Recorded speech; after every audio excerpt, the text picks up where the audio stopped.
This is a recap on the Super Troopers 2. In this spin-off, New York State Constable Callahan is following an expedition in his powered business car, which is enviable for the odor emanating from it. Callahan stops the expedition and turns his magazine, lets him know that Prickly, Macintosh, Cultivate, and Hare flirt with the groupies in his band. Snapping Bacon, Callahan gains momentum because he loves them seriously, and so does his partner Wagner, Jr. Calls for him to go with them because Wagner also worships people. People play games with each other, such as kicking each other in their nuts, and usually with each other before they say they will join their group. It's not until Macintosh takes them out of the back of the car to push them out that the officers gain momentum. The transport drives off and the cops follow, open fire on them, and hit Macintosh. Others throw Macintosh's body out of the car, and police ram their crew car. The journey then takes off over a cliff. At that point, this ends up having recently been a fantasy of Hare's, which is clearly an incessant dream. The folks have lost their positions as neighborhood cops after an episode including Fred Savage, so presently they need to work in development. They get a call from their previous skipper John O'Hagan to arrange the folks to go to Canada for some significant business. The people drive to Quebec City, Canada, and rejoin O'Hagan and their very nasty colleague Farva to meet with Senior Agent Jessman. He reveals to people that St. George's, Delaware Laurentiis in Canada is on American soil. So the U.S. government is trying to make changes that would turn people into the new throughway clock officers instead of Mounties. Jessman stresses that people in the U.S.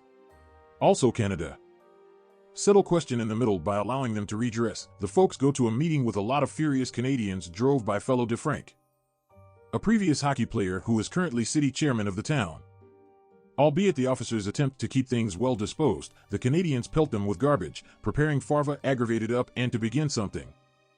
In the interim, the folks meet Genevieve, who is chipping away at the relations between the U.S. also Canada. Bunny and Farva are both drawn to her, and Farva starts an uneven arrangement where the person who neglects to charm Genevieve needs to hack off their pinky toe with a digging tool. On a couple of the folks attempt to converse with Fellow in his bar house of ill repute. At the point when Fellow and the others think they are going to be closed down, he makes the whores assault the folks. Outside, they likewise get into it with the nearby Mounties, Podian, Bellefeuille, and Archambault. The officers attempt to set up a sign for the boundary when a triplet of children bounced up on drugs collide with the sign with a vehicle.